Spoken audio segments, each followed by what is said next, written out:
आज दोपहर को एयर इंडिया की फ्लाइट संख्या AI 171 दुर्घटनाग्रस्त हुई और कई पैसेंजर इसके अंदर हताहत होने की संभावनाएं हैं। इस घटना से पूरा देश क्षुब्ध है और पूरा देश एक साथ पूर्ण संवेदनाओं के साथ जो दुर्भाग्यपूर्ण हादसे में पैसेंजर हताहत हुए हैं, इनके परिजनों के साथ खड़ा है। सबसे पहले मैं भारत सरकार, गुजरात सरकार, भारत सरकार के प्रधानमंत्री जी और गुजरात सरकार की ओर से भी जो लोग हताहत हुए हैं, इनके परिजनों के प्रति गहरी संवेदना व्यक्त करता हूं। 10 ही मिनटों में हादसे के भारत सरकार के पास सूचना पहुंची। तुरंत ही मैंने मुख्यमंत्री जी, यहाँ के गृह मंत्री, होम डिपार्टमेंट के control room, civil aviation department, civil aviation मंत्री, सभी से संपर्क किया। प्रधानमंत्री जी का भी तुरंत ही फोन आ गया और भारत सरकार और गुजरात सरकार के सभी डिपार्टमेंट एक साथ होकर राहत और बचाव कार्य में लगे। इस विमान में कुल मिलाकर 230 यात्री देश के और विदेश के और 12 क्रू मेंबर सवार थे। इसमें से एक यात्री का बचने का अच्छा समाचार मिला है, मैं उनको मिलकर आया हूं।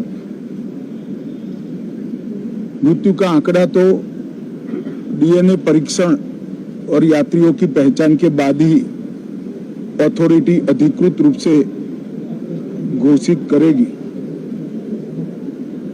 मगर जो यात्री बचा है उसको मैं मिलकर आया हूं।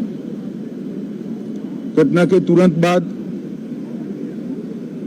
गुजरात सरकार ने बहुत त्वरा से डिजास्टर मैनेजमेंट की सारी इकाइयों को अलर्ट करते हुए, चाहे हेल्थ डिपार्टमेंट हो, चाहे फायर ब्रिगेड हो, चाहे पुलिस विभाग हो, भारत सरकार की भी CAPF को संपर्क कर सभी ने एक साथ मिलकर राहत और बचाव का कार्य चालू किया। मगर 1.25 लाख लीटर ईंधन विमान के अंदर ही था और लगभग गर्मी तापमान इतना ऊंचा हो गया कि किसी को बचाने की मौका ही नहीं मिला। अब मैं घटना स्थान पर भी जाकर आया हूं। सारे यात्रियों के मृतदेह को बाहर निकालने का काम लगभग समाप्त हो चुका है। जितने यात्रियों के परिजन यहां पहुंच चुके हैं, वो सबका DNA लेने की कार्यवाही भी 2-3 घंटों में समाप्त हो जाएगी। विदेश में जिनके परिजन हैं, उनको सूचना देने की कार्यवाही समाप्त हो चुकी है और जैसे ही पहुंचते हैं उनके भी DNA सैंपल लिए जाएंगे और मृतदेहों की पहचान के लिए जितने मृतदेह मिले हैं, इनके भी DNA सैंपल लेने की कार्यवाही समाप्त हो चुकी है। गुजरात में ही लगभग 1000 के आसपास DNA टेस्ट करने पड़ेंगे। ये सभी टेस्ट करने की क्षमता गुजरात में विकसित है तो डीएनए टेस्टिंग के लिए कहीं गुजरात के बाहर जाने की जरूरत नहीं पड़ेगी। गुजरात की एफएसएल और नेशनल फॉरेंसिक साइंस यूनिवर्सिटी दोनों मिलकर कम से कम समय में डीएनए का परीक्षण पूरा करने के बाद परिवारजनों को अपना मृतदेह परिजन का मृतदेह सौंपने का काम करेंगे। उनके रहने की सुविधा, उनकी सांत्वना की सुविधा, जिनको मेडिकल प्रॉब्लम ट्रॉमा के कारण हुए इनकी मेडिकल की सुविधा, ये सारी व्यवस्था बहुत सुचारू रूप से हो चुकी है। अभी रिव्यू मीटिंग में सारी व्यवस्थाओं को हम सब मंत्रियों ने साथ में मिलकर देखा है। एविएशन डिपार्टमेंट ने अपनी जांच शुरू कर दी है और जांच तेजी से आगे बढ़े इसके लिए भी एविएशन मंत्री जी ने सूचनाएं दी है। मैं फिर से एक बार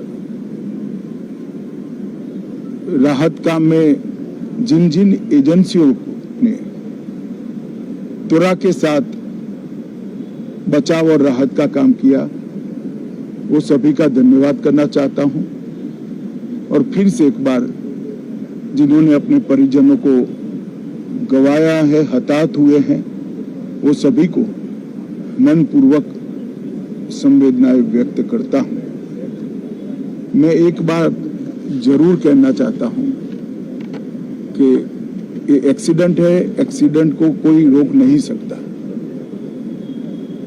परंतु 365 दिन 24 घंटा इस तरह की घटना के लिए प्रशासन का जो अलर्टनेस है उसकी कसौटी उसी वक्त होती है जब ऐसी घटनाएं होती है।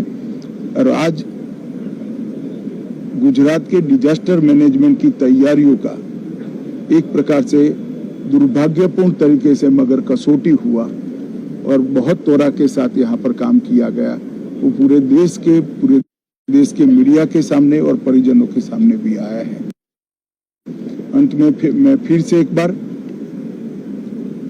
सम्माननीय प्रधानमंत्री नरेंद्र मोदी जी की ओर से, भारत सरकार और गुजरात सरकार की ओर से सभी हताहत लोगों के परिजनों के प्रति गहरी संवेदना व्यक्त करता हूं। धन्यवाद।